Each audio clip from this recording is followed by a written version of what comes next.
I feel like when I'm exerting something, I want to have an effect that's better than essentially giving vigilance to my other attackers. I mean, vigilance is a fun keyword, but I don't think it's like something I want to attach to my 4 CMC creatures. Like, I just feel like it's not that good. And he himself will still be exerted. He won't untap himself. What could be fun? I guess it would work in a exert deck though, because when creatures exert, they don't untap. So Oncrop Champion would be that card that yes, it is an exert enabler, Sharda. So I guess that's what they're going for with this card. One other interesting thing is that if you had two Oncrop champions, they would both be not tapping each other. In Eternal CCG, Vigilance is called Endurance, and it has a secondary ability. You can't be tapped by spells and effects. Oh wow, that's that sounds a lot better than Vigilance in Magic the Gathering.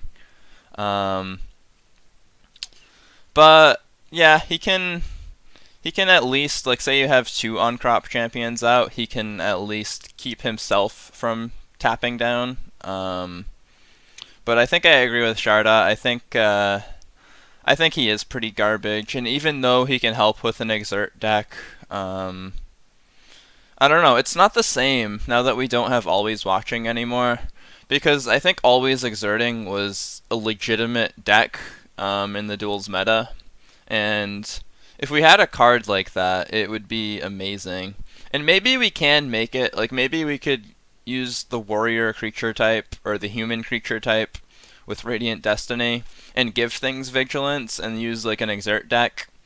Maybe that's actually possible. But I don't think it's going to be quite the same as Always Watching was with exert, because I'll tell you, for those of you that haven't casted Always Watching and then exerted your Glorybringer and not have to watch it tap and just exert it every single turn, it's quite fun.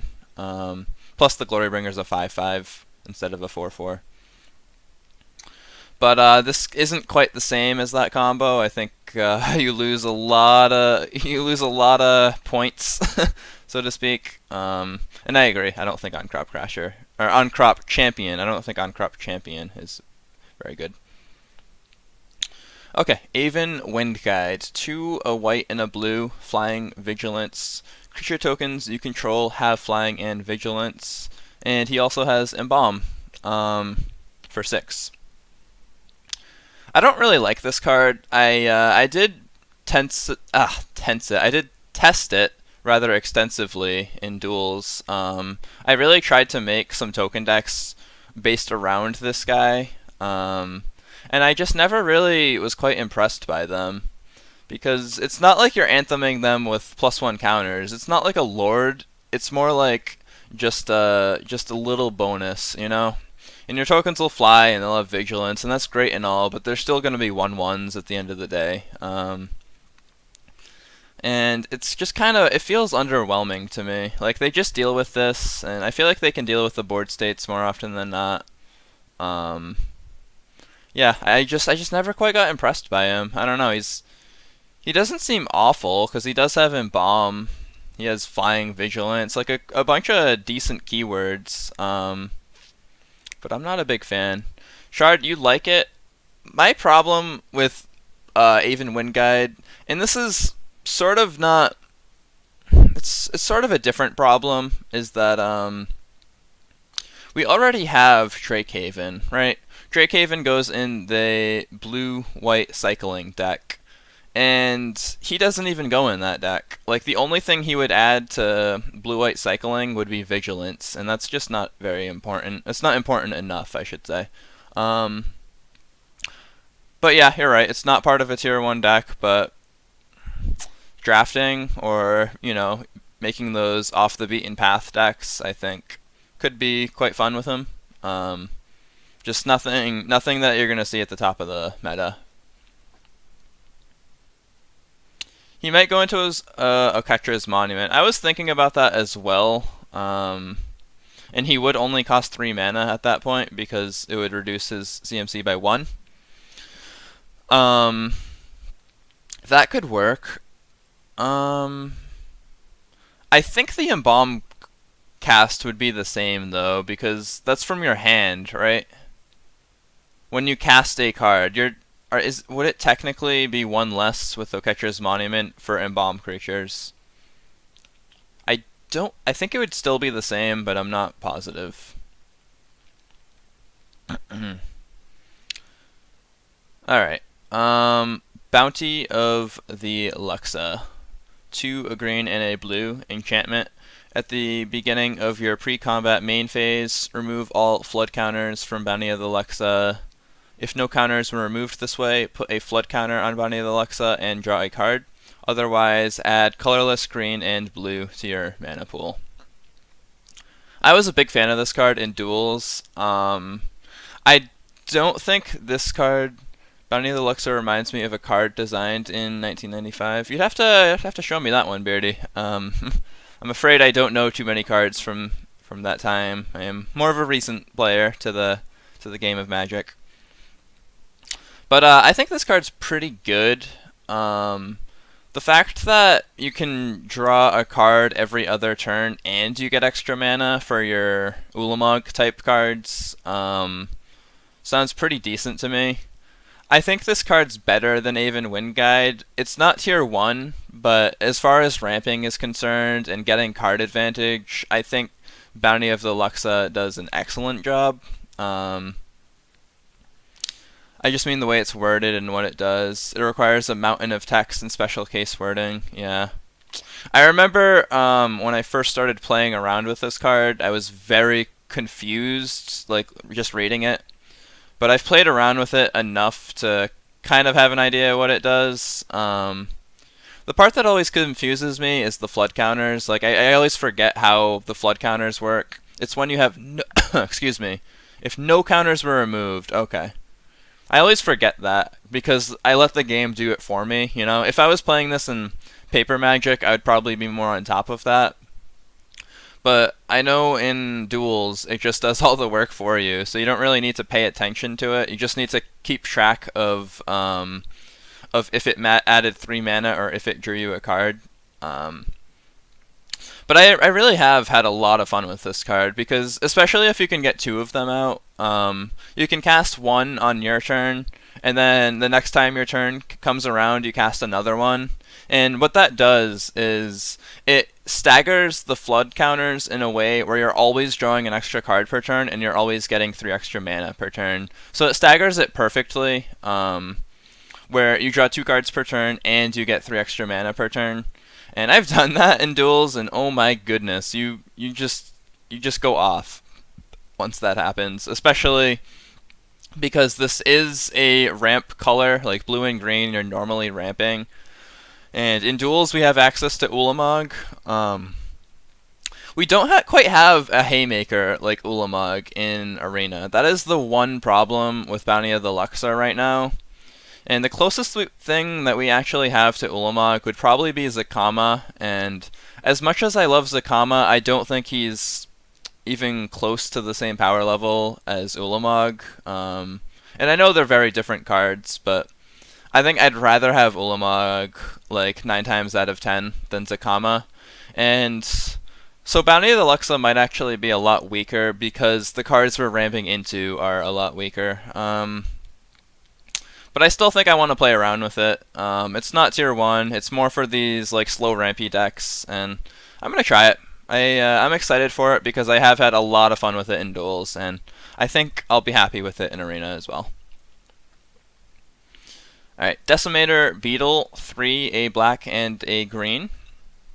When Decimator Beetle enters the battlefield, put a -1/-1 counter on target creature you control. Whenever Beetle attacks, remove a -1 creature from target creature you control and put a -1 counter on up to 1 target creature defending player controls. This card looks solid for the black-green minus counters deck that we were talking about like yesterday. But I still think that deck is kind of underwhelming. He does feel kind of janky for your 5 mana card, you know, especially if you consider Scarab God and Glorybringer and Hazoret, and there's so many other haymakers that are around 4 and 5 mana that just make this card look awful. That I know that it's not gonna be tier 1, but I think it probably does go into your minus counters deck. I think you want to just start nerfing enemy creatures. There's a card that I'm going to go back to real quick, and I'll see if I can remember the name of it, because I honestly keep forgetting. Nest of Scarabs, here we go. So Nest of Scarabs, if you put -1 counters on cards... Oops, I thought going back would actually bring me back to where I was, but I guess not. Okay, so Nest of Scarabs, when you put minus counters on cards, you'll also get 1/1 insects when you do that, so that's kind of cool. But it does feel kind of underwhelming. Like, it's a lot of work to make a 1/1 insect. So I don't know.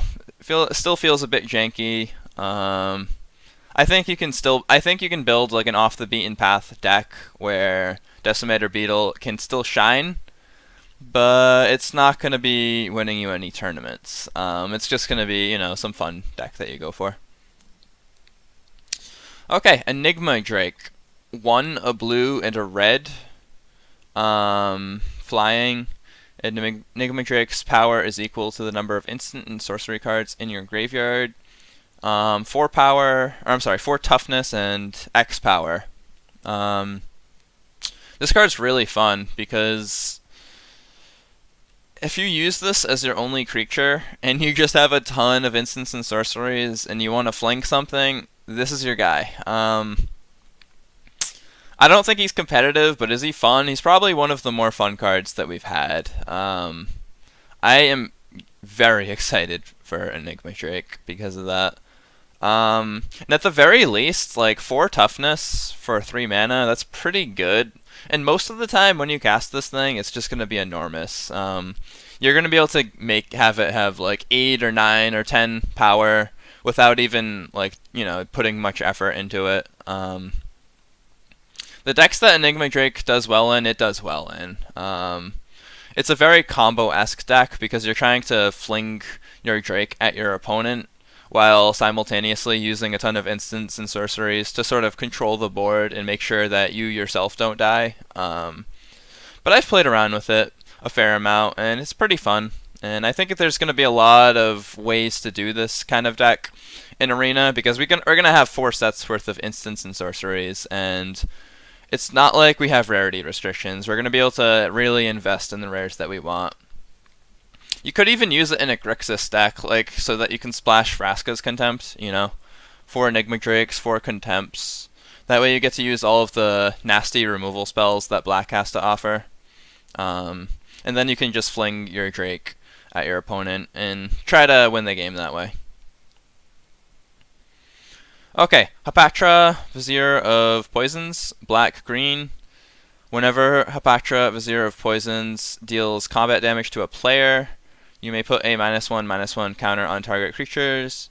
Whenever you put a 1 or more -1/-1 counters on a creature, create a 1/1 green snake creature token with Death Touch. So I think the deck that you're supposed to run is something that involves like 3 or 4 Hapatras and 4 Nest of Scarabs. And then you just try to juggle -1 counters as much as you possibly can. And I'll go to a couple cards right now. So say you have Hapatra, Vizier of Poisons, and you also have...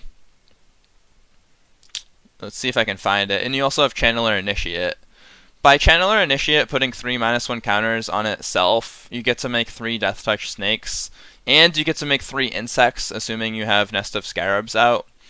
Channeler Initiate also allows for you to get Hasty Crocodile of the Crossings out on turn 3 that are 5/4s, because it can just put the -1 counters back onto Channeler Initiate.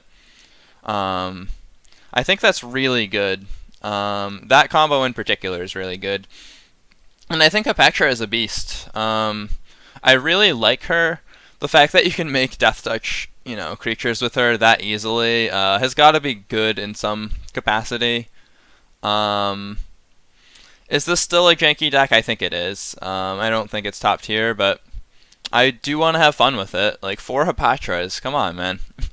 Getting all of these different Death Touch snakes, oh man, I can't wait to try that. Okay. Honored Crop Captain, red-white, human warrior. When Honored Crop Captain attacks, Hepatra is not a beast. Hepatra, oh my god, Shard. Do you guys not use beast as slang? Michael Jordan is a beast, you know? I hope you know what beast is. I think you're just joking with me, though. I think you're just pulling my leg. Honored Crop Captain, red-white. When Honored Crop Captain attacks, other attacking creatures get +1/+0 until end of turn. She's pretty good. I like that. I like that she's already a 3/2 for 2. So her body is already pretty decent for a turn 2. Like, you get a 3/2 out on turn 2.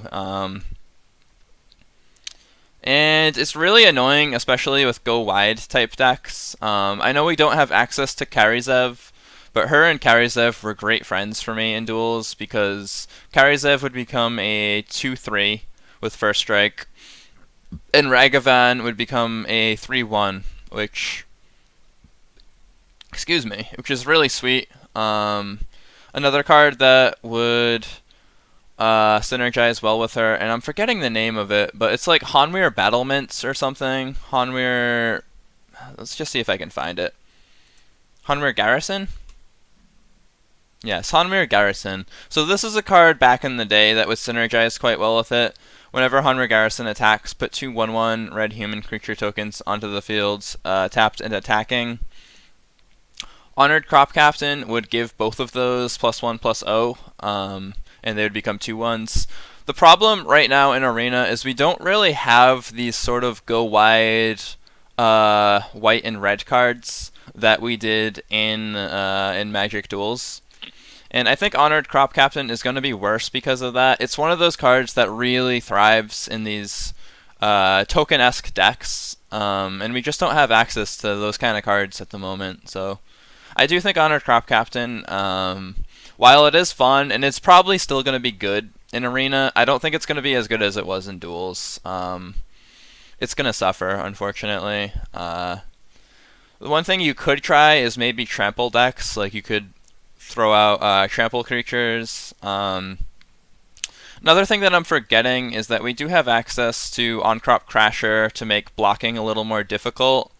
You can throw in On-Crop Crasher, you can throw in Sky Terror, you can throw in a couple different cards. There's a card from Ixalan that I never really play around with anymore, but maybe I can start using it again, and I'll see if I can find it real quick. King Jolly Sunwing, that's another card that would synergize well with it, just to make blocking that much more difficult. But the card I'm looking for is not that. It is... There we go, Territorial Hammerskull.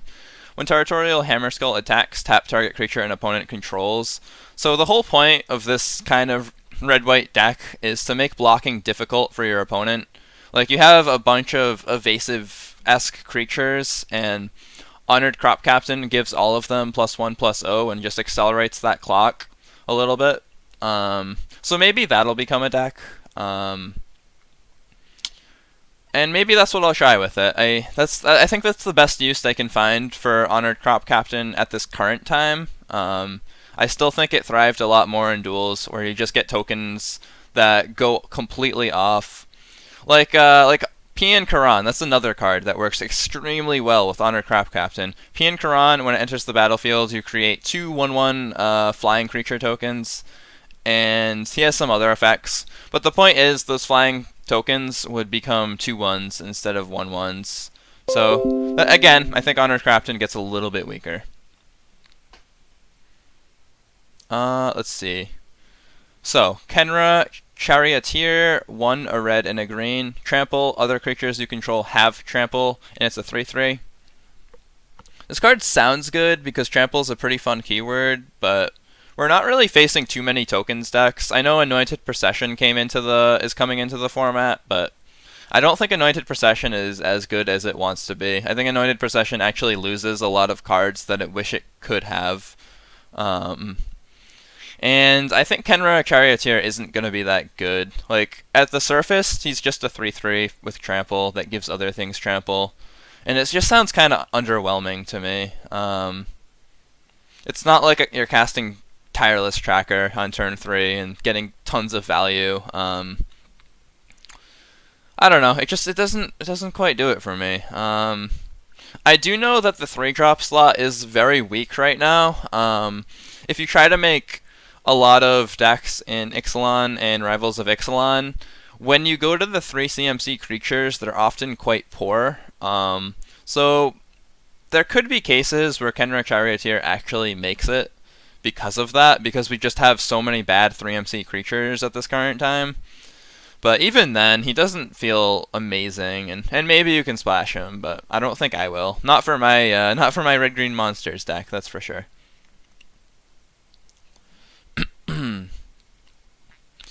Merciless Javelineer, 2 a black and a red. Actually, I do want to go back to this card real quick. I know I said I wouldn't run him in my red green monsters deck, but we're actually losing access to a very important card. And I'll see if I can find her. I think it's just Pia Nalar is her name. So I know the red-green monster decks cannot have access to Pia Nalar because it's a card from Kaladesh. So just real quick, I don't know if this is the card that replaces her, but I'm just trying to think of things that will right now. And this is at least an option. I know it's not the best card. You're not gonna cast this card and people are gonna be like, "Oh wow, what is this?" You know, they're not gonna they're not gonna be really surprised by it, but they're gonna be surprised by how janky it looks. But I don't know. I don't think it's awful, and maybe that can replace my PNLR. I know there's gonna be a lot of competition for card slots in that deck because there's only going to be like 2 or 3 cards that you need to replace. But Kenra Charioteer, at the very least, it's something to consider. Okay. Merciless Javelineer, 2 a black and a red. Minotaur Warrior. Discard a card, put a -1/-1 counter on target creature. That creature can't block this turn. I think this card's pretty bad. And one of the reasons why is that Minotaurs are just... discards are just something that aren't that great right now. We don't have access to Madness cards. So what are we going to be discarding? We're going to have to try to get empty-handed, I guess. And that's kind of the goal. I don't really like going Hellbent because it means that you have to rely on top decking quite often.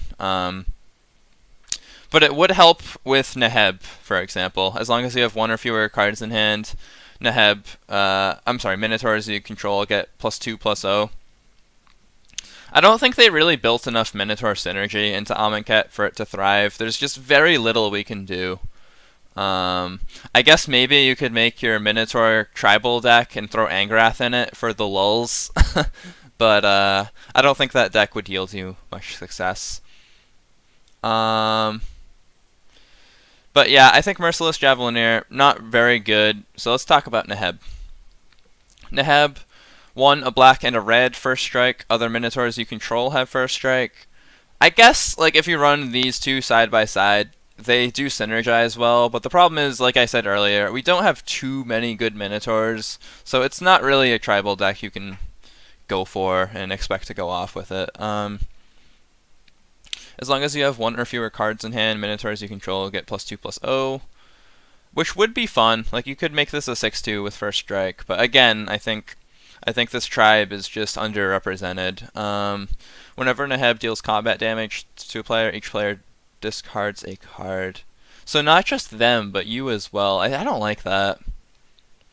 I know that the point is to get Hellbent, but you're making yourself Hellbent. I hate discarding cards, especially when we don't have access to cards like Fiery Temper that you can discard and throw at your opponent. It makes it feel a lot worse. Yeah, I'm not a huge fan. I feel like I want to make a Minotaur tribal deck with Angrath and Neheb and Merciless Javelineer. And it's not going to be that good, but there you go. You get your Minotaur Tribal. Nissa, Steward of Elements, X blue green, +2, scry 2, 0. Look at the top card of your library. If it's a land card or a creature card with CMC cost less than or equal to the number of loyalty counters on Nissa, you may put that card onto the battlefield. -6. Untap up to 2 target creatures you control. They become 5/5 elemental creatures with flying and haste. Until end of turn, they are still lands. Oh wow, I'm getting raided. Thank you, Monk. I need to set up like a raid reaction thing, you know? But no, I really appreciate it. We are reviewing Amonkhet, and we're talking about all of the multicolored cards today. When we are done with the multicolored cards, we're going to be reviewing artifacts and lands, and it's going to be a lot of fun. Angry Beard with his Liliana hello. That is probably the most badass hello that you can possibly give. One by Liliana. So that's awesome. But you guys made it to a good time. We are talking about Nissa, Steward of Elements. Oh man. Monk, it looks like you're drowning right now when I see your face sandwiched between waves. I'm jealous of Beard every time he uses it. I know! It makes me want to sub to Magic, honestly. Beard, you should show off all the Magic emotes. Just throw them all out there. Vomit all of the Magic emotes into the chat so that we can see what we're working with. Please? That would be awesome. Anyway, if you're gonna do that, I'm gonna be talking about Nissa, Steward of Elements. I'll read her abilities real quick. I did just read them, but oh, sick. Let's look at these, guys. I don't even know who that first emote is. It's kind of hard to see. Huh.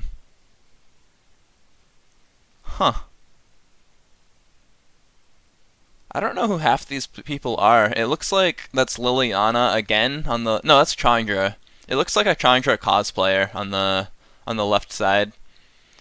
I think the Liliana one is by far the best. Yeah.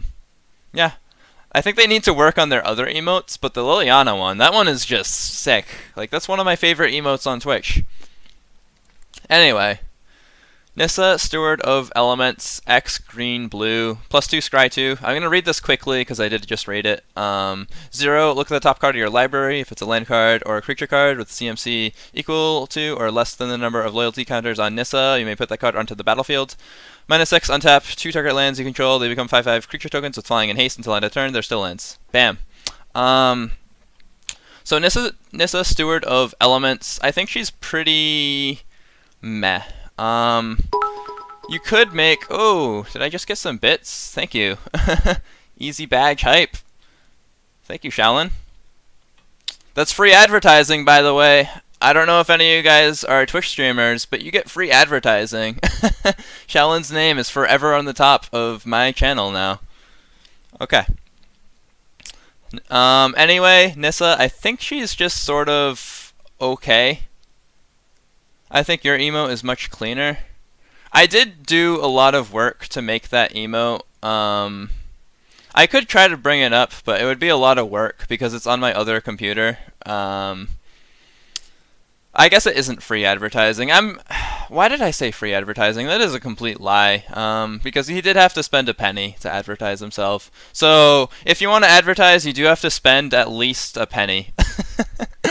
And then it gets worse if the competition starts increasing. But okay, what I wanna do is let's talk more about Nissa.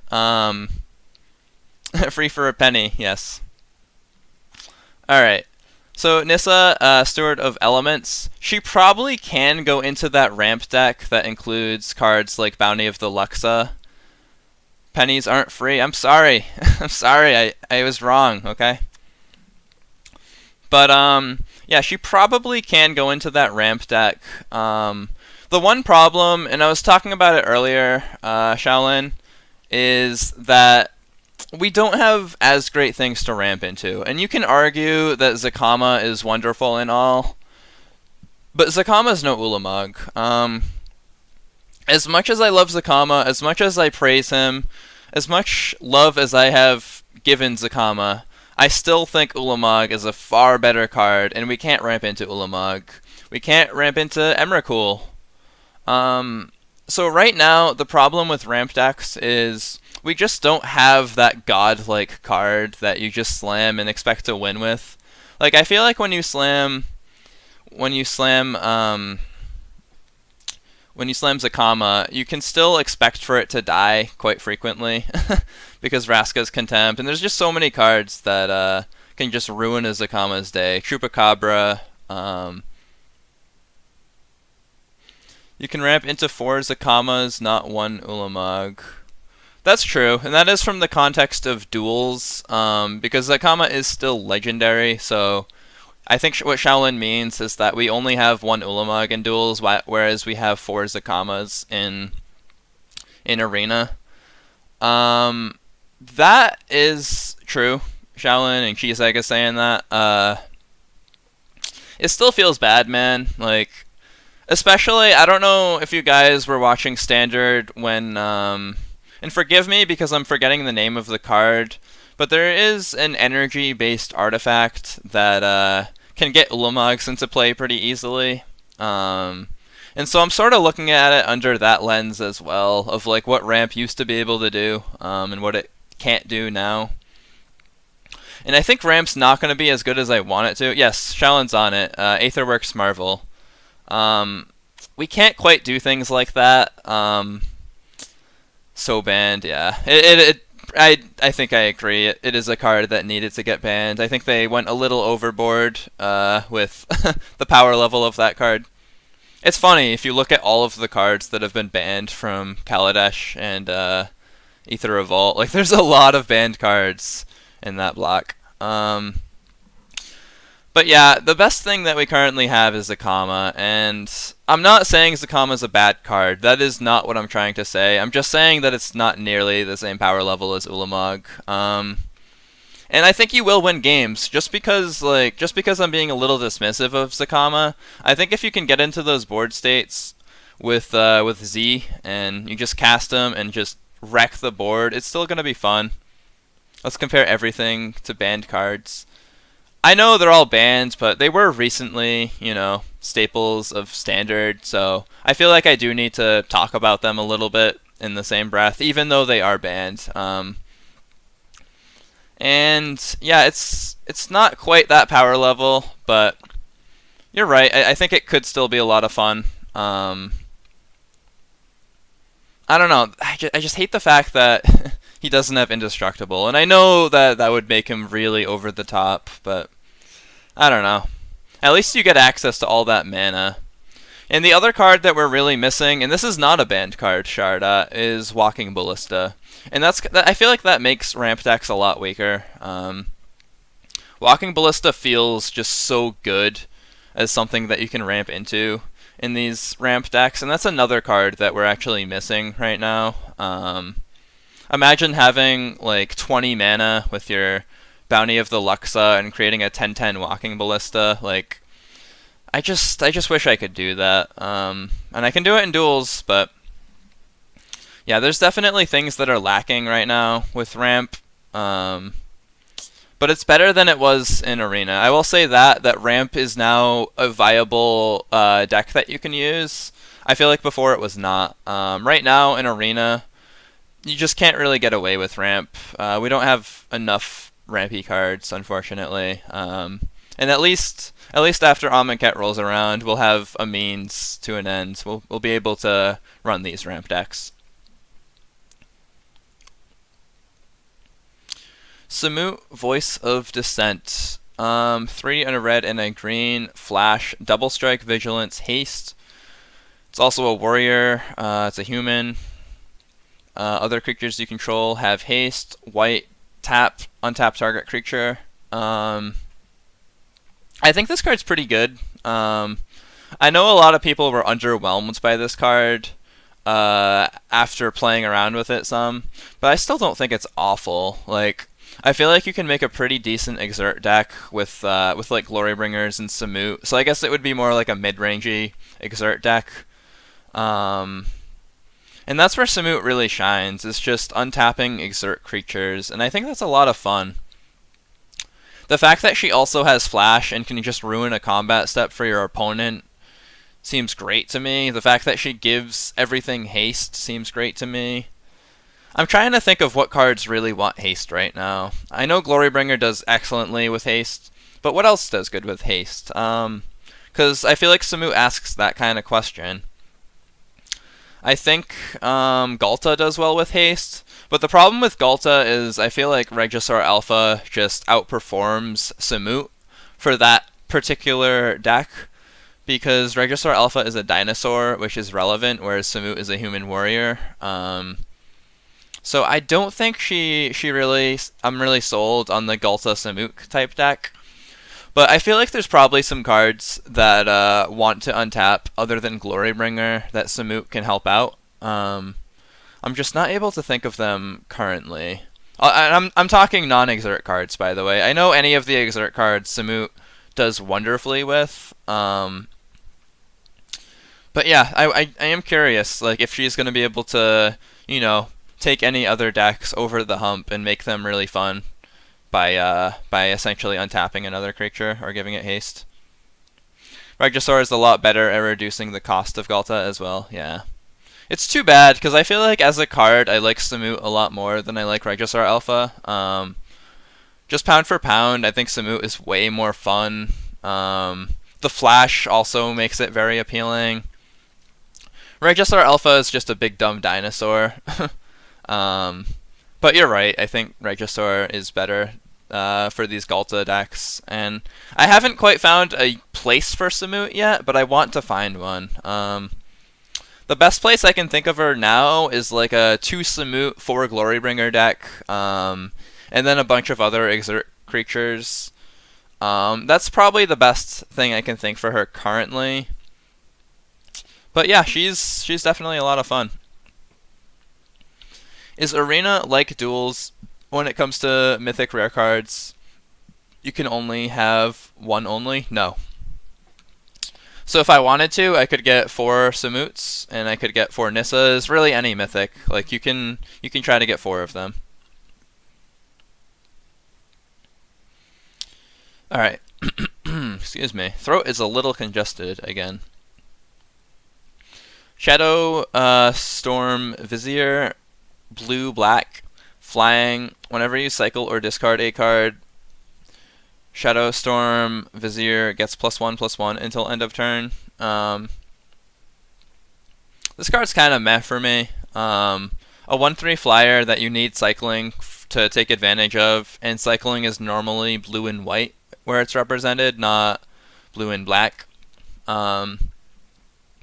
I think this card would need like prowess or something if it really wanted to be better. Because right now, like, just cycling for it to get bigger, like, even if you cycle 2 cards, it's just a 3/5. That's not like the most powerful threat in the world. So yeah, I'm kind of underwhelmed by Shadow Storm Vizier.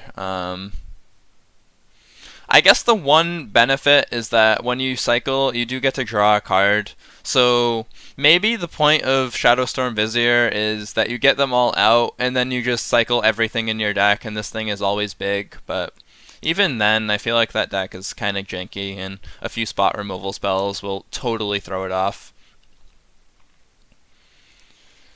I'd find it a bit more genuine if my cards actually tapped. That's funny, cheese egg. Because of the 10-degree tapping. Alright. Temet, Vizier of Naktamun. Hope I pronounced that one right. Naktamun. I think so. I think that sounds legit. Okay, white, blue. Human Cleric. Hey, it's another Cleric, Sharda. I know you gave me shit because Hapatra is not a beast. Even though Hapatra is a beast, if you really think about it. She is a beast card. At the beginning of combat on your turn, target creature token you control gets +1/+1 until end of turn and cannot be blocked this turn. Embalm 5. So this card goes right into your Aven Windguide deck. And I've made this deck on duels. I've ran 3 copies of Aven Windguide and 2 copies of Temet due to rarity restrictions. And I actually substituted both of them out because they just both felt so underwhelming that I couldn't handle it. I'm not a big fan of either of these cards, and that's because of testing them on duels. I just feel like they're very underwhelming. Your 1/1 token is now a 2/2 token with unblockable. Congratulations. The one benefit of Temet is that you can make embalmed creatures unblockable. So say your Aven Windguide was embalmed and was a 2/3 embalm, it would turn into a 3/4 embalm that can't be blocked. So if you make the right embalm deck, I guess that Temet can be better. And I'm not quite willing to say that I think he's good though, because even with that synergy in mind, embalmed creatures are normally quite expensive. Like, look at this. 5 mana to embalm him. 6 mana to embalm Aven Windguide. I guess it also works with Eternalized, so you could look at the Eternalized lists as well and see if any of those would want to be unblockable. I wonder how many Approach of the Second Suns decks we'll be seeing. I'm going to be talking about that in about a week from now, Cheese Egg.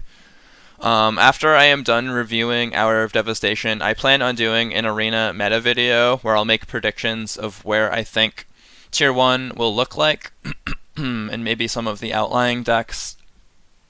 But yeah, that's going to come up about a week from now, and I'll talk about Approach and where I think it places itself in the meta. Okay. Wayward Servant, white-black. Whenever another zombie enters the battlefield under your control, each opponent loses 1 life and you gain 1 life. Alright, so you can throw a ton of zombies into a deck, and this can probably work. The problem is we don't have access to Shadows over Innistrad and Eldritch Moon zombies, which I think throws this deck a lot lower in terms of power level. You're losing a lot of good zombies when you want to make the zombie deck without access to those sets. And I don't think Wayward Servant, like, I think he's good, but I think the tribe right now is in a pretty weak spot, and I don't think it's going to be doing that well. It's not going to be Tier 1 like it used to be with mono black zombies. I'm not very impressed right now. Every control deck is going to be Approach and Arena because control currently has no win con other than Nezahal, and it isn't good. Control decks do have access to Sanguine Sacrament as a win con. I kind of disagree when you say Nezahal isn't good. I know you need to put a lot of work into Nezahal to make him good, but he was actually sideboard in some of the Memphis decks that were in Standard in the top 8. So to say he's bad, I think, is an overstatement. He's not the best win con. The problem with Nezahal right now is that people can just play Chupacabra and you won't even draw a card, and then you'll have to discard 3 cards, which is very painful. So you need to have a counterspell open when you have Nezahal, so that when they do cast Chupacabra, you can at least counter it. And then you just gotta run a bunch of cards that draw things, so that you can keep your hand size quite high. And one important thing about Nezahal, he cannot be countered, and your maximum hand size is, you don't have a maximum hand size. So you could have like 20 cards in your hand, and if you can get into that board state, then Nezahal is actually going to win you a lot of games, because you'll always be able to discard lands or something, or just whatever you really feel like at that point. And the way you get into that board state is you draw as many cards as you can, and that's generally done via Treasure Map or Search for Azcanta. and you fill your hand up as high as it can possibly go, and then you cast Nezahal, and then you're in a position where it's very difficult to remove him. The problem with that combo is Chupacabra, as I said. Chupacabra does not make you draw a card, and therefore you just have to discard 3 cards outright, which is pretty painful. So you do have to have the counter ready, as I said earlier. But yeah, that's kind of my thoughts on Nezahal. Slight derail there, I'm sorry. But okay. Weaver of Currents. 1 a blue and a green. Tap, add 2 colorless to your mana pool, and it's a 2/2. This card's pretty bad, and the reason it's bad is because with your mana dorks, you generally want to be casting them on turn 2 and not turn 3.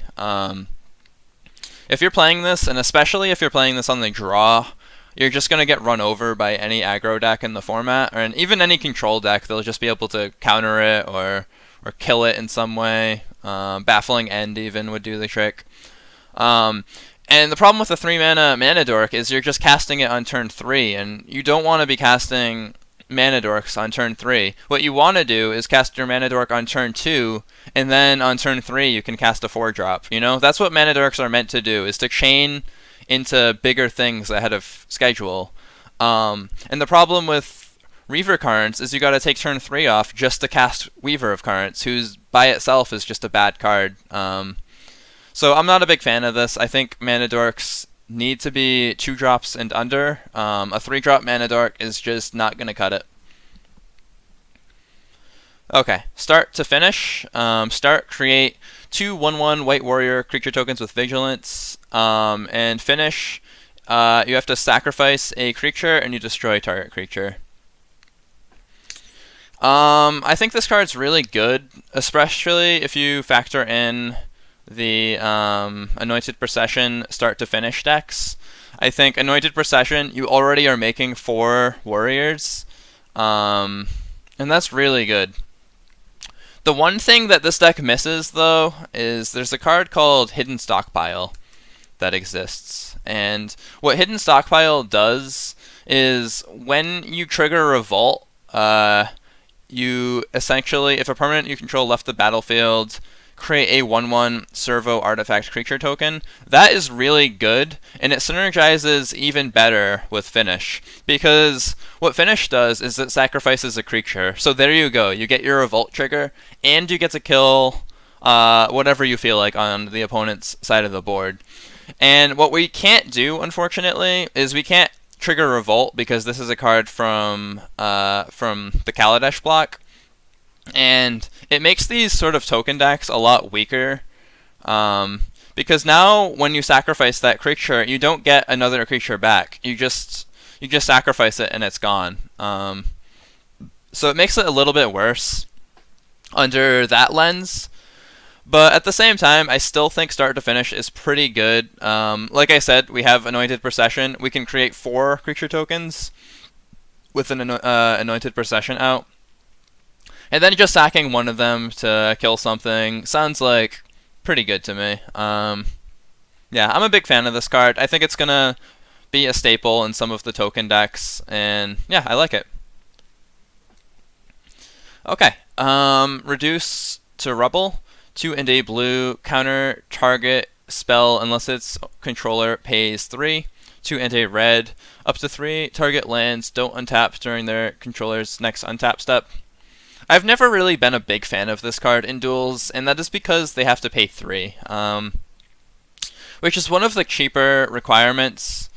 You got your first win. Nice. Congrats, Beard. That is one of the cheaper requirements, because I feel like getting into a board state where you can hold 3 mana open to cast something isn't as hard as you think it is. The difference between 3 and 4, in my experience, has been quite large, actually. When it's 4 mana that they have to pay, it can be very disruptive, because that's a full extra turn that they need to have an untapped land for.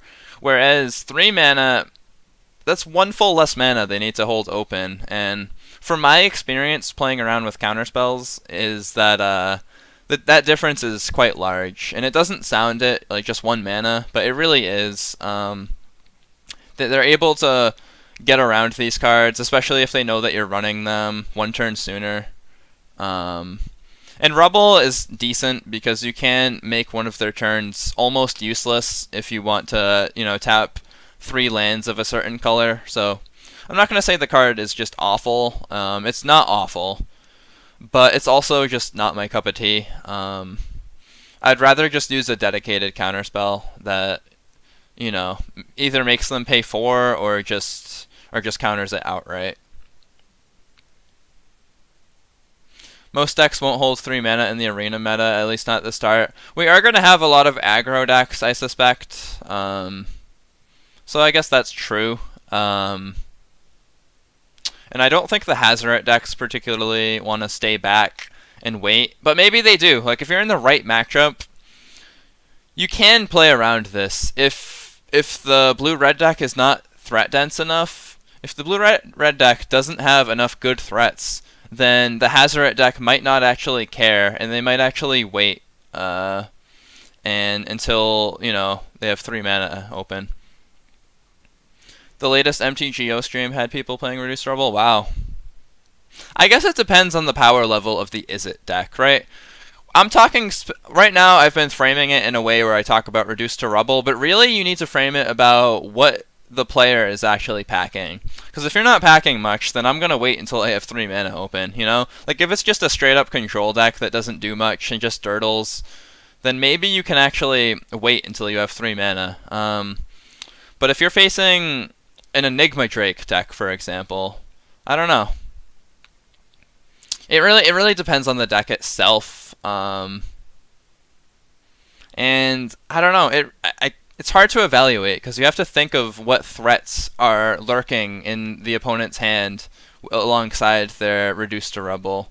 And you can't really do that unless you really dive into decks and where this would thrive, so I'm kind of meh on it still. I'm still not the biggest fan, but I realize that it can do work provided you have the right threats alongside it. Like Scarab God, for example. I know Scarab God is not red, but you could easily splash and make it Grixis, as Shardat was saying, Grixis control. Target creature gets +1/+0 and gains indestructible until end of turn. Destined to lead. It's 1 and a black. Lead, 3 and a green. All creatures able to block target creature this turn do so. It's a pretty cool combo, right? Like, if you have a ton of mana open and you have a somewhat big creature, like say, I'm going to use a very obscure example that will probably never happen, although maybe it could.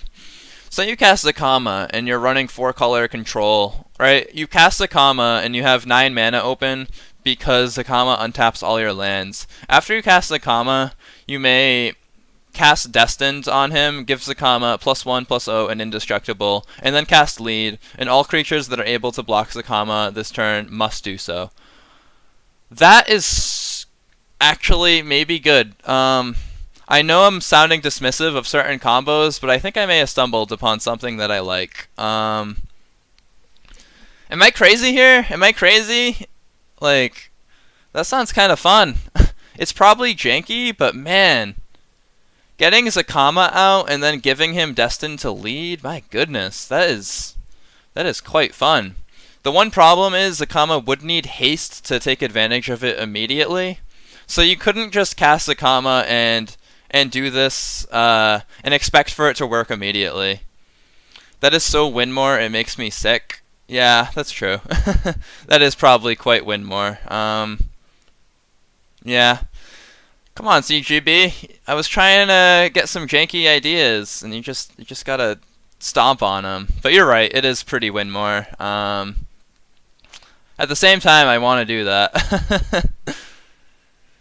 Oof. But yeah, you're right. It's not as good as I thought it was. When I thought of it at first, I was like, holy moly. But you would have to splash 4 colors, which isn't that hard because, as we talked about yesterday, we do have a lot of ways to make more colors. And I'll go back to the card real quick. The way that you make more colors is you use Gift of Paradise, so that's not a problem. But yeah, you're probably right. It is a Winmore-esque combo deck. Um, Still really fun though if you can get it to go off. Yeah, I don't know. It doesn't sound awful giving something 1 plus 1 plus O and indestructible. Like, say we have gifted Etherborns in the format, which I know we don't, but I guess I'll have to use Bone Picker as my example. Indestructible is not an awful keyword, that's for sure. And I could see this combat tricking people, and then you could eventually use this. Problem is, this is kind of a weird requirement, you know? I feel like lead sorta doesn't do too much. I guess the point of lead, like say you casted lead on a separate turn, you could make everyone block your 1 power creature, and then the rest of your team gets to alpha strike your opponent. So maybe that could see play, a deck like that, where you have a lot of creatures, the deck goes quite wide, you blow up 1 combat step with a Destined to Strike, and then later on in the game you have a wide enough board state where you can make a token get blocked by everything and the rest get in there. I don't know if it's good, but I guess Hepectra it might work with. Like say everything blocks everything else. And that's actually not that hard to do because you have Nest of Scarabs, so that would be your 1/1 creature that everything has to block. And then Hepectra deals combat damage to a player, and I believe when she deals combat damage to a player, let's just rate it again. You may put a -1 counter on target creature, and then you make a 1/1 Death Touch Snake. So maybe that is a deck you can go for. It does fit right into the colors. I would try it. I would try it in my -1 counters deck and see how it does. Okay, onward to Victory. 2 in a red, instant, target creature gets +X+O until end of turn, where X is its power. Victory, 2 in a white, sorcery. Target creature gains double strike until end of turn. It's kind of interesting. Because you get to get 2 pump spells with 1 card, you know? 2 instances of casting this, which is interesting. It makes the 2 for 1 hurt a little bit less. My problem with it is you're dedicating 3 mana to a pump spell, and I normally draw the line with pump spells after 2 mana. If you get into a 3 mana pump spell, I generally don't like it, just because that's a lot of dedication that you have to put just to make it even work. Whereas with a 2 mana pump spell, you know, that's 1 whole less mana. Like, it's much easier to hold 2 mana open to do that. Or 1 mana. Like, 3 mana, that is a big commitment to give something +X+O. And yeah, I think I'm kind of meh about it. I know that you feel a little bit less bad about 2 for 1s, but at the same time, they do both require 3 mana beforehand just to get it to work, and I don't know if I want to have to hold 3 mana open just to do that. Okay, Spring to Mind. Spring, sorcery, search your library for a basic land card, put it into the battlefield tapped, then shuffle your library. You'd much rather play Hadana's Climb. Well, it's hard to compare those cards. Are you talking about Spring to Mind? Are you saying you'd much rather play Hadana's Climb than Spring to Mind because they're the same colors? Or are you saying you'd much rather play Spring to Mind than Onward because Spring to Mind also sort of pumps creatures, but it does it over a long period of time? I don't know the context of what you're comparing that to, so I'm a little confused when you say that. Then Onward. Okay. If we're talking about the power level of Spring to Mind versus Onward to Victory, I'm sorry, Spring to Mind. If we're talking about the power of Hadana's Climb compared to Onward to Victory, yes, Onward, yes, Hadana's Climbs is better, but yeah, it is different colors, and it's completely different colors, so it is hard to compare, you know? Like those are just 2 completely different decks. But even so, I think even if you're running Boros, like, obviously you can't run Hadana's Climb, but you're not going to be running Onward to Victory either. Like, this card is just going to get replaced by probably like a removal spell or something. That's what I think. Okay, Spring to Mind, search your library for a basic land card, put it onto the battlefield tapped, and then shuffle your library. Mind, 4 and 2 blue, draw 2 cards, instant. This card's great. I have seen ramp decks make use of this card, and as I said, I'll try to pull up the deck. Let me see if I can pull it up real quick. I wish I remembered the guy's name, but Zakama, Mastermind, Ramp, Memphis, something like that.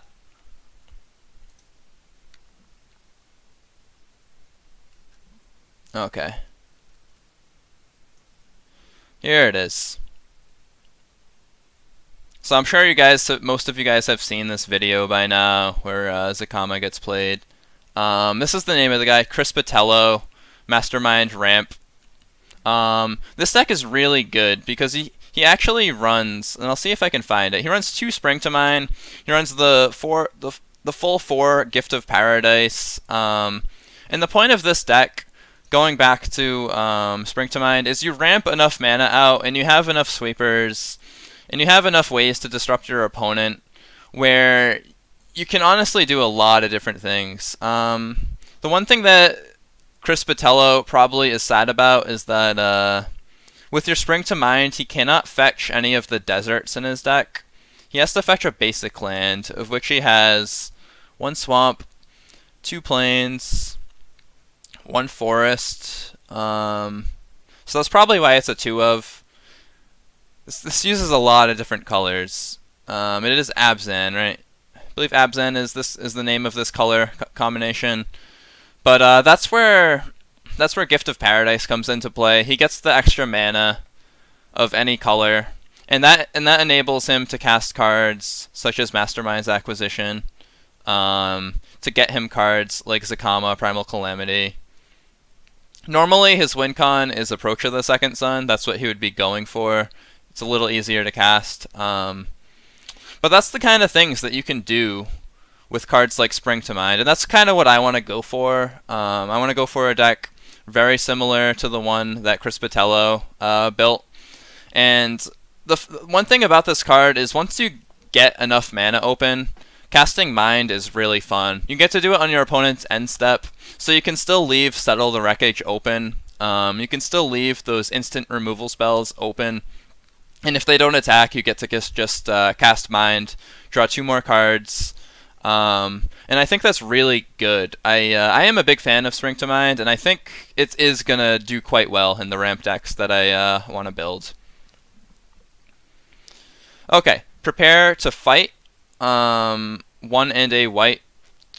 Untap target creature. It gets +2/+2 and gains lifelink until end of turn. Fight, 3 and a green. Target creature you control fights target creature an opponent controls. It's not bad. The fact that you can just help your exerters out sounds pretty good. It sort of goes back into that Naya exert deck where you run Samut.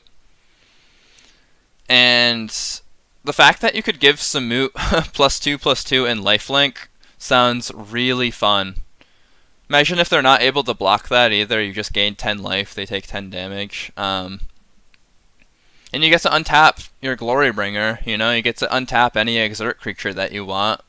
I think this card's not bad. Like, in your always exerting deck, and I know we don't get always watching, but yeah, it helps you exert that 1 extra turn, which can be quite devastating.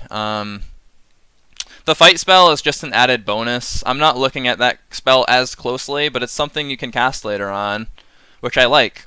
Like, you cast Prepare, and you still have value later on that you can go for. And it seems pretty good to me. As far as those like exert decks go, I think this card would do great in it. And yeah, I'm a big fan.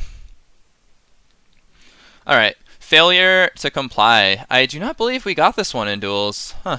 Most of these other ones, I think we actually ended up getting all 5 of these. Failure to Comply, I don't believe we got.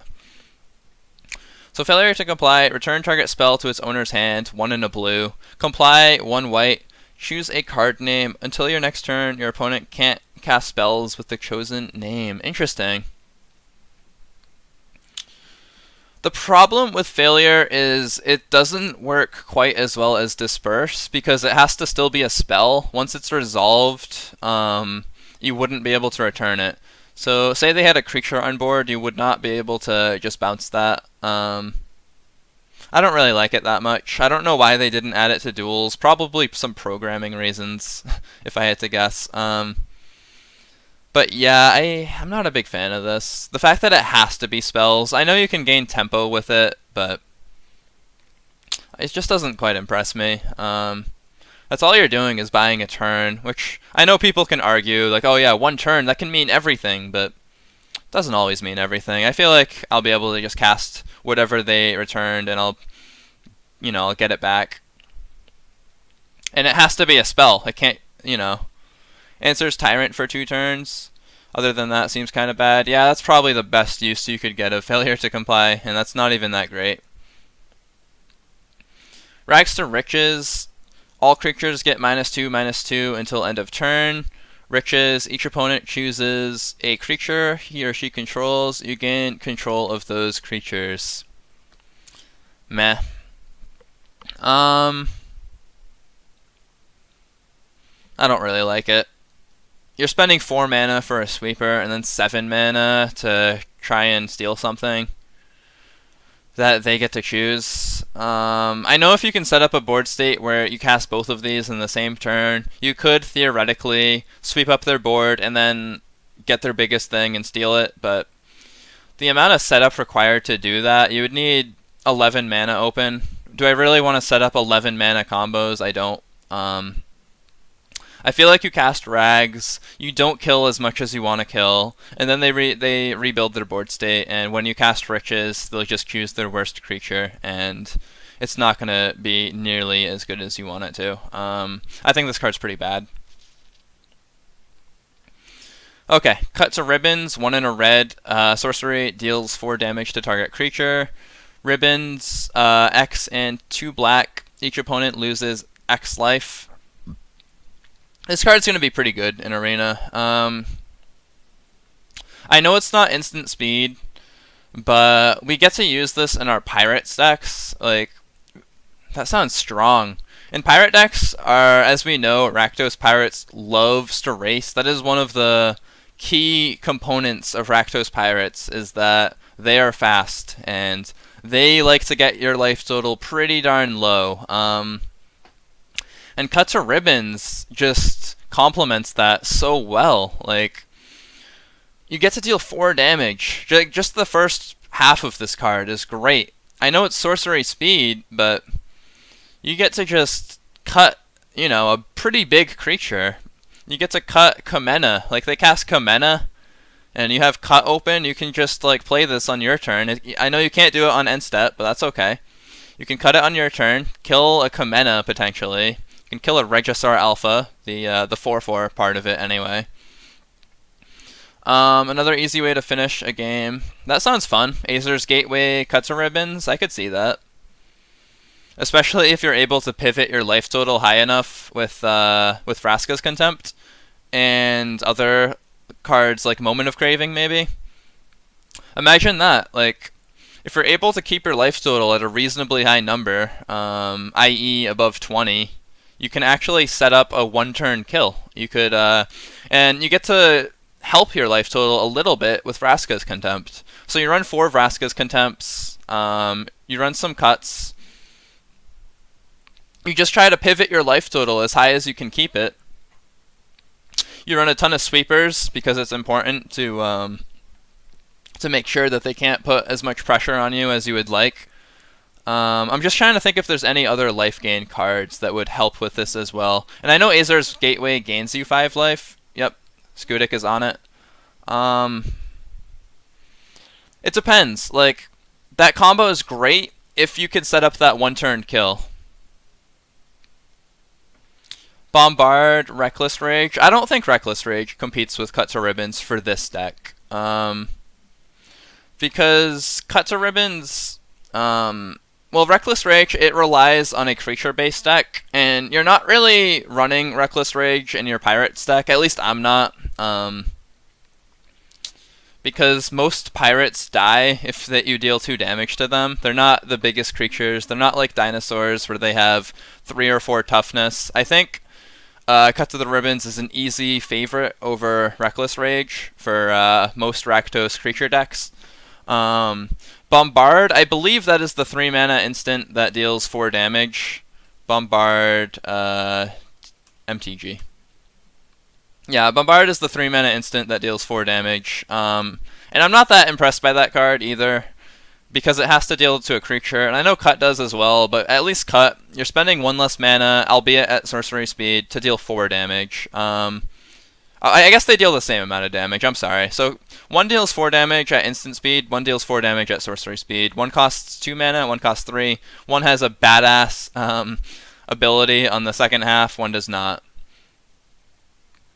I think that's a deck. I think we stumbled upon something, and who was the first person to say that? Mostly Entropy. Coming up with some sweet combo kills. I really like that combo, Mostly Entropy. And I think that combo could even be viable, like, in the arena meta. Like, that's how sold I am right now. Because red and black are both colors that have lots of removal spells. Like, you can go all the way up to Star of Extinction. That's how big you can get with red-black. And I'm not saying you're going to use Star of Extinction, but I'm just saying the amount of diversity of removal in red and black is insane. Like, you can go all the way up to a 7-drop that wipes the board. Or you can just, you know, stay at 4 CMC removal spells, run 4 Chupacabras, run 4 Vraska's Contempts, run 4 Cuts. There's a card that's a sweeper. To be fair, it's easy to sell Ninja on combos. I think this combo has some merit, Sharda. I really do. Because we have access to a lot of good removal in both black and red. Vraska's Contempt can do work. Vraska's Contempt can do a lot of work. And then Azor gets to filter as well. You get to essentially just look at a card every turn and, you know, improve your hand as you're building this combo kill. The one problem with the combo kill is that you can't just exile Cut to Ribbons. Still can't sell them on the New Perspectives combo. The one problem is that if you exile Cut to Ribbons with Azor's Gateway, you can't just cast the second half because it'll be exiled. It will not be in your graveyard. So that's kind of a bummer. If only Azor's Gateway was a draw and then discard. Imagine the power level. Like, that would be insane. Azor's Gateway, draw discard, put Ribbons in your yard. Oh my goodness. That would be fun, but yeah, I want to give a shout out to Mostly Entropy. He is the one who sold me out on this combo, and I kind of want to try and brew at some point and see if I can put something together with that, because I like it. I like that idea. That's some spice right there. All right, Heaven to Earth. X green. Heaven deals X damage to each creature with flying. X red sorcery. Earth deals X damage to each creature without flying. It's interesting. The card that this competes with is Star of Extinction because they're both kind of expensive on your mana. And I think I prefer Star of Extinction. I think I prefer other sweepers over Heaven to Earth. Spike so close, yet so far. Not saying it's going to be tier 1, I'm just saying that it sounds quite fun, and it quite possibly could be top tier 2 or something, you know? Like, I think that deck has a lot of potential. But yeah, Heaven to Earth, I feel like this card's pretty meh. There's better sweepers that we've talked about, and I'll pull up some of them real quick. So red, we already have access to Sweltering Suns. We're going to be talking about a card in black in a couple of days that is called, I'll see if I can find it. Where's Bantu's Last Reckoning? Did I skip it? There it is, Bantu's Last Reckoning. We'll be talking about this card as well, which I think competes. And where did I go with Amonkhet? For some reason I skipped to red by accident. Okay, but yeah, I think Heaven to Earth, it's not quite as good as those cards. Um, and I don't even know if it's as good as Star of Extinction. I know Star of Extinction is very expensive to cast, but if you can use a rampy kind of deck that can allow you to cast Star of Extinction ahead of schedule, I think it just does a lot better than Heaven to Earth. And if you're not using Heaven to Earth, then you're just using Sweltering Suns. Or, I'm sorry, if you're not using Star of Extinction, you're just using Sweltering Suns. And I feel like this card sort of just falls to the wayside to both of those cards, because both of those cards do a better job most of the time. But okay, normally I would be talking about how this is the end of the stream, but we're just getting started, boys. We are just getting started. Let's talk about some artifacts, guys. And then we'll talk about some lands. Okay, some of these artifacts I can actually go through pretty quickly. Bantu's Monument is one of them. I think this card is garbage, and I'm not going to be talking about it much. I'm sorry. If you want to hear me talk about these monuments, the only one that I'm going to be talking about is the White Monument. So, just forewarning you guys, not going to talk about Bantu's Monument. I don't think it's a good card. Edifice of Authority. 3, 1 and tap. Target creature can't attack this turn. Put a brick counter on Edifice of Authority. Tap itself again. Until end of turn. Target creature can't attack or block. And its activated abilities can't be activated. Activate this ability only if there are 3 or more brick counters on Edifice of Authority. Oathsworn combo. My goodness, CGB. That's all I gotta say. That is all you're getting, are 2 words. My goodness. Okay. So this card competes with Thematic Compass, which I'm gonna pull up. We already talked about Zakama Ramp. I can close that tab.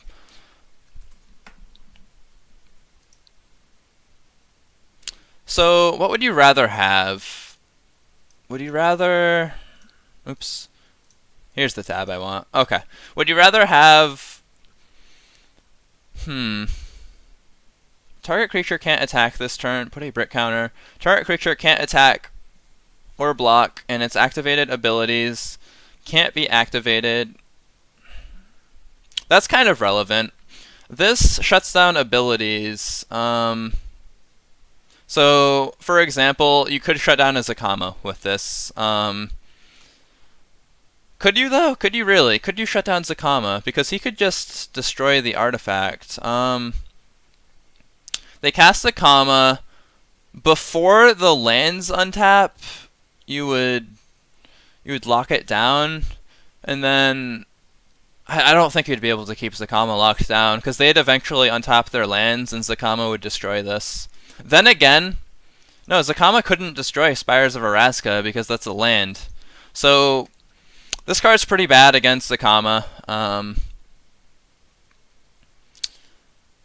But against other cards that can't destroy artifacts, I guess it's good. You can destroy, you can take out a lot of ETB type cards. But I'm not quite sold. I know I wanted this card a lot when we saw it in the spoilers, and I was disappointed to not have it in duels. But now that we have Thematic Compass, I think we just have a card that does it better. And this card requires work, Like, you have to cast it on turn 3, and then you need to get 3 brick counters on it for it to really shine. Whereas Thematic Compass, I feel like getting 7 land out is a little bit easier. It's not always easier, but I feel like most of the time I'd rather go for 7 lands than these 3 brick counters on a 3 CMC card that you have to take turn 3 off for. I'd much rather be taking turn 2 off for a Thematic Compass and hopefully, try and get it transformed. Mostly Entropy says it's bad against most things. I think I agree. Thematic Compass just seems to do everything that I want Edifice of Authority to do, but better. Did he mention? No, I actually talked a lot of shit about Heaven to Earth, Shaolin. I was not very high on that card. Embalmer's Tools. 2 mana. Activated abilities of creature cards in your graveyard cost 1 less to activate. Tap an untapped zombie you control. Target player puts the top of his or her library into his or her graveyard. I guess if zombies are viable and you want some anti-explorer tech, anti-explorer tech right here in Bomber's Tools. No, I think this card's pretty garbage. Zombies aren't even in a great spot, and I don't even think this goes in zombie decks. So they might be dead, but these mummies are masters of their trade. I guess that's what Jace thinks. No, these mummies are are doing a pretty bad job with their Embomber Tools.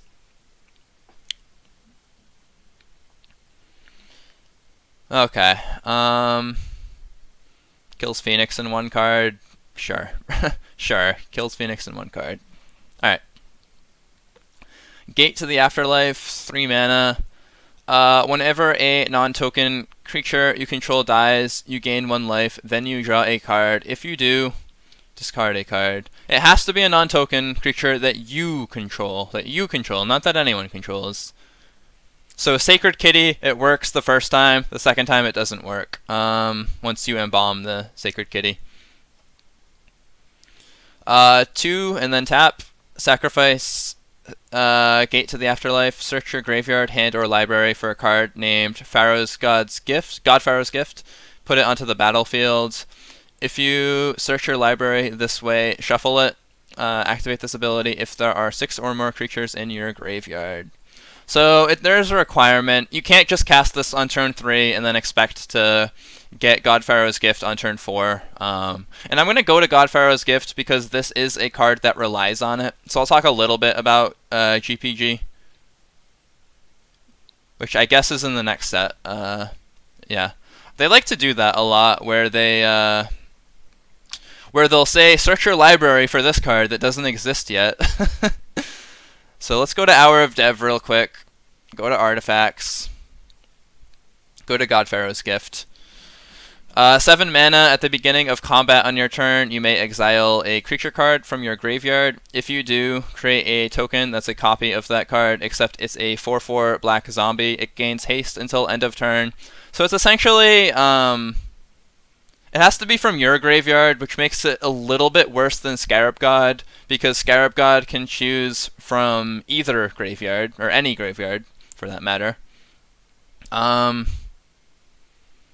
So, yeah, it has to be your graveyard. You have to be milling yourself or something. I know that was a common strategy. And you need to have 6 creatures in the graveyard. I don't know how sold I am on GPG when you look at all these requirements and you look at Scarab God, who does essentially the same thing, but without the need to run Gate to the Afterlife in GPG. I don't know how sold I am on this kind of deck. Like, I feel like we're missing a lot of cards from Kaladesh and Aether Revolt that sort of helped this deck shine. One of them being Minister of Inquiries. And I know there's that card Refurbish, which also helps. How are you getting all these cards into your graveyard, all of these creatures, so that you can set up this combo? Even if you're relying on your Sacred Kitties, like, you might need to exile them just to defend yourself, and when you exile them, that means they're not in your graveyard anymore, which means you can't get GPG out. So it like really sounds awkward to me. And I haven't played around nor watched GPG as much as some of you guys in chat, but Champion of Wits, I guess that's the way to do it. I don't know if I like that, though. Like, I know you get to draw 2, discard 1, and then you can Eternalize Champion of Wits, who I'm also going to pull up because that is relevant for this combo, and I think if we're going to talk combos, we need to really look at the other cards that make the combos work. So Champion of Wits enters the battlefield. You may draw cards equal to its power. If you do, discard 2 cards, Eternalize for 7, exile this card from your graveyard, create a token that's a copy of it, except it's a 4/4. So you would draw 4 cards and discard 2. The 2 cards that you discard would be creatures, and you would need to make it to 7 mana, which is very important. You need to have 7 mana to do that. And 7 mana is not cheap. Um, Maybe I'm being overly dismissive because I haven't seen this deck as much as others, but I feel like this is very difficult to set up, and I'd much rather just run Scarab God, who can do the same thing, but it doesn't have to rely on setting anything up. You just cast Scarab God, and he can take advantage of the opponent's graveyard. I don't know. I just don't like it. That's my verdict. Sorry, I just don't see this. Don't see it working out as well as a Scarab God, that's for sure. So let's close a couple tabs. Close Thematic Compass. Okay. Hazard's Monument. I've talked about how I don't like Bontu's Monument. I also do not like Hazard's Monument. We don't have a good Madness enabler, and even if we did, Hazard's Monument is kind of janky. And there's going to be a lot of artifacts that I'm just going to be very dismissive of because they normally like to print a lot of garbage artifacts, such as Honed Kodapesh. This is another card that I'm just not a big fan of, and I'm going to skip it. Kefnit's Monument. It doesn't even tap creatures, they just don't untap. Pretty garbage. Luxa River Shrine. 3 mana. Tap 1 and tap itself. You gain 1 life, put a brick counter on Luxa River Shrine. Tap, you gain 2 life. Activate this ability only if there are 3 or more brick counters on Luxa River Shrine. It's interesting. I guess it could go in your life gainy cut to ribbons combo deck, but I think the card's probably not worth it. It's very underwhelming. The best you can do with it is gain life, and it's kind of an expensive way to gain life. I'm not a fan. And it's not like we have a card like Felidar Sovereign, where when you have 40 life or more, you win the game. So I just don't see why you'd want to use this. I know you can pivot your life total a little bit higher, but there's got to be better cards that you can use instead of Luxa River Shrine. Oketra's Monument, 3 mana. White creatures you cast cost 1 less to cast. Whenever you cast a creature spell, create a 1/1 white warrior creature token with vigilance. CGB was deck teching. For any of you guys that did not watch his stream the other day, he was deck teching a Radiant. Well, it didn't use Radiant Destiny to my knowledge. It was Path of Metal. But there were a lot of warrior creatures in it. And I think the problem with that deck, based on... I didn't look at it as closely, because I was kind of multitasking while he was streaming.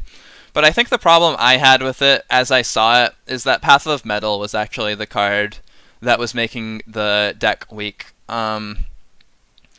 Because, I don't know, it didn't help, really, with the... There was the 3/1 who just dies to it, the warrior. Forgetting the name of him, I do apologize.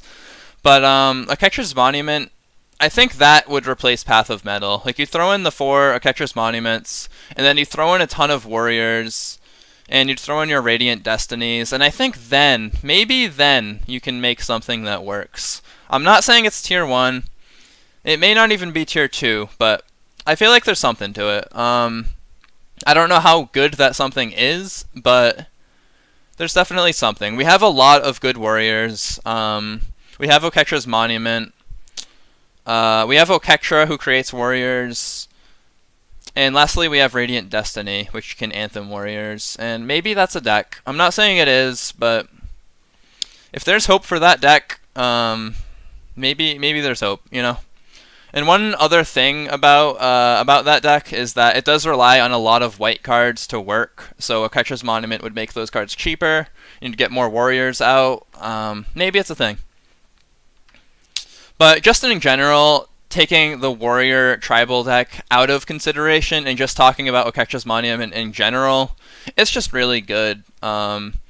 Especially with Anointed Procession, you can run an Oketra's Monument Procession deck and go super wide with it.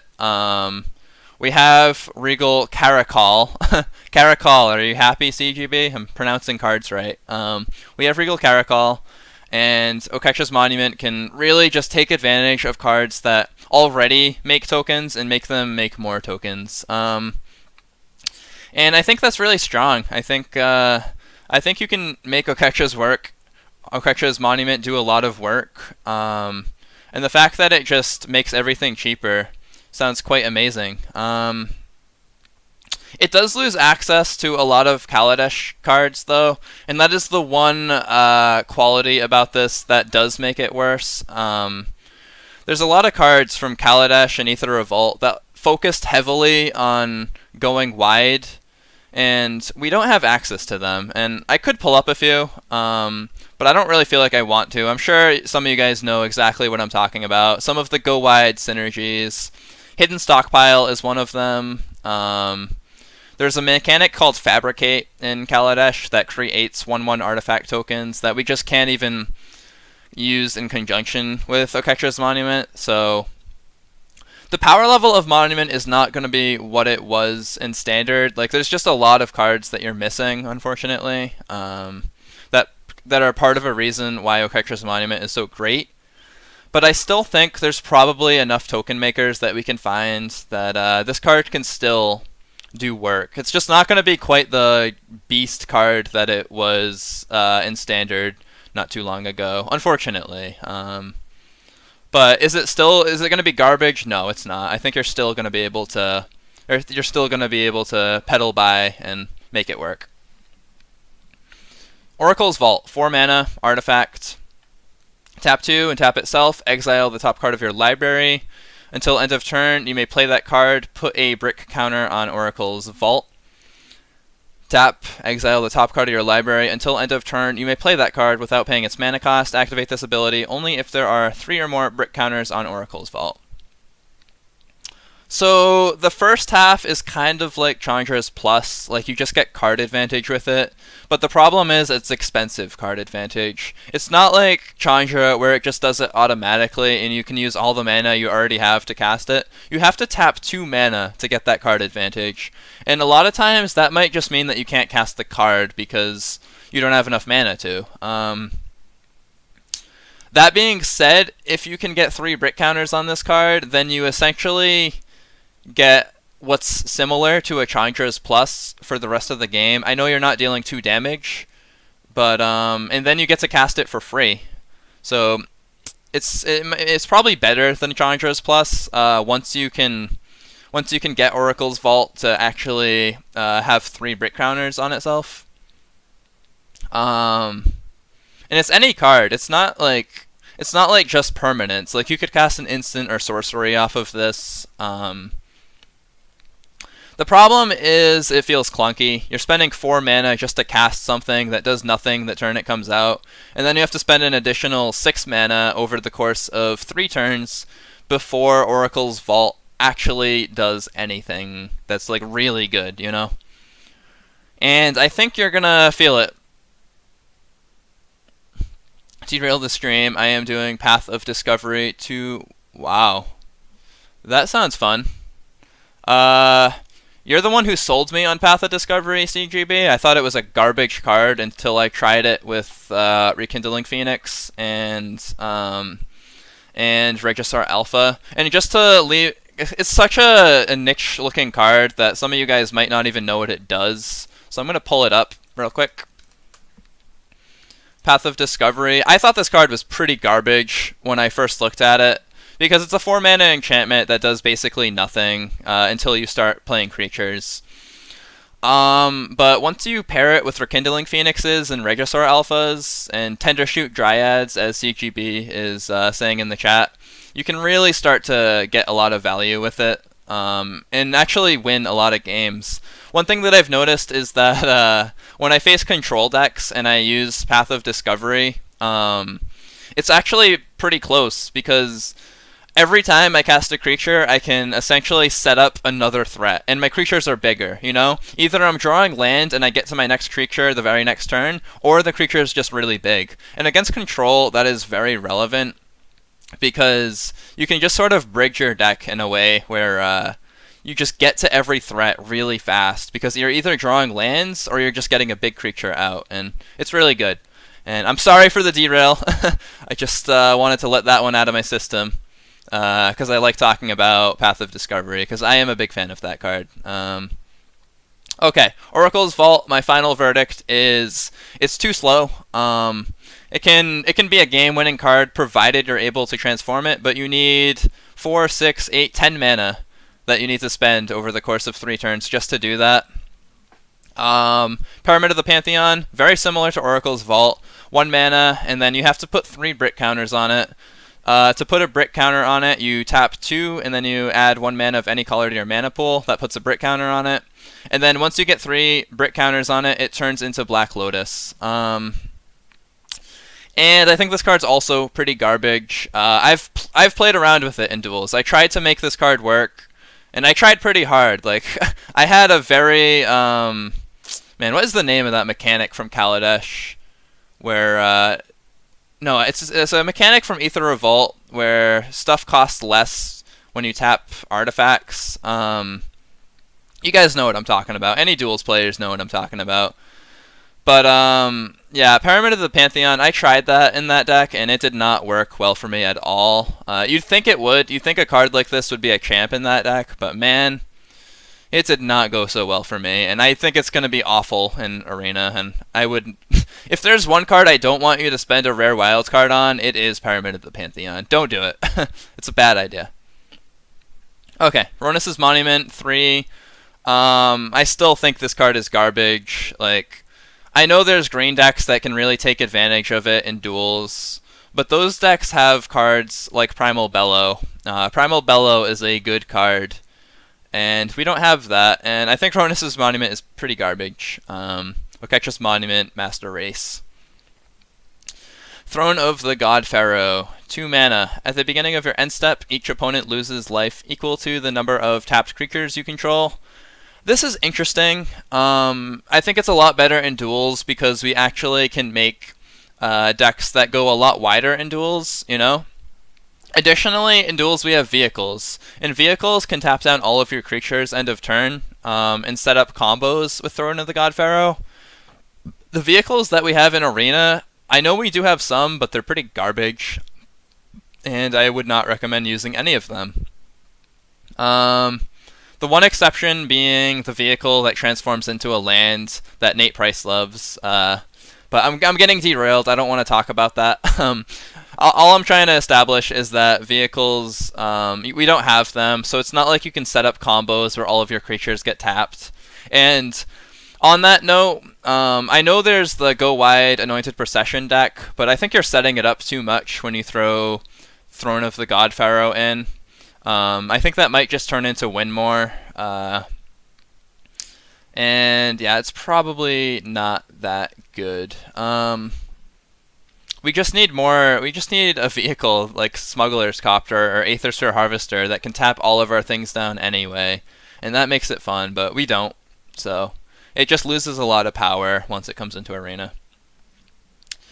Watchers of the Dead, 2 mana. Exile Watchers of the Dead. Each opponent chooses 2 cards in his or her library and exiles the rest. This card's pretty bad, and the reason it's pretty bad is because we have a card that we're getting called Scavenger Grounds. And Scavenger Grounds does the same thing, but you don't need to run a crappy creature in your deck to do it. You just need to run this land, sideboard it in. You know you're facing a deck that relies on the graveyard. You sideboard Scavenger Grounds in, and it makes cards like Watcher of the Dead just look garbage when you look at Scavenger Grounds. So this card's not good. Don't use it.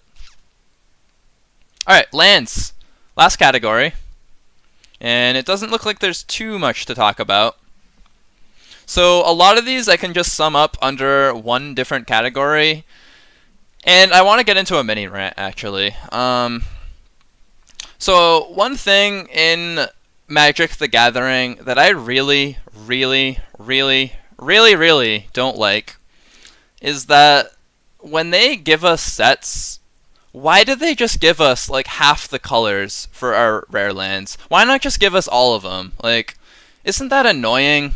The fact that merfolk and vampires and many other tribes just have to suffer through getting shitty mana cards. Why not just print all of them? Why not just have the rare land for every single color combination instead of just giving us like 5 of them?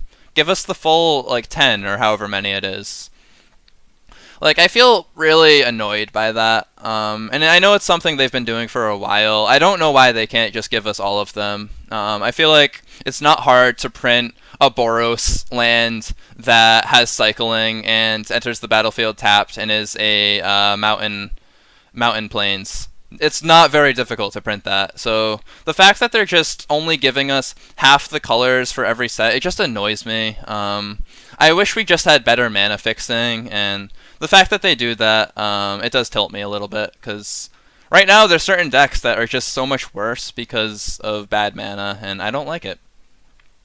So that's just my short rant. That being said, I think all of these cycling cards are really good. So I'm just going to slump all of these into one category: Canyon Slough, Fetid Pools, Irrigated Farmland, Scattered Groves, and Sheltered Thicket. All of them are really good. They synergize really well with, like, Sheltered Thicket, for example, synergizes quite well with Rootbound Crag because it's a mountain forest. So you could play Sheltered Thicket on turn 1, and then Rootbound Crag would come in untapped because this is a mountain forest. And the same goes for all these other lands.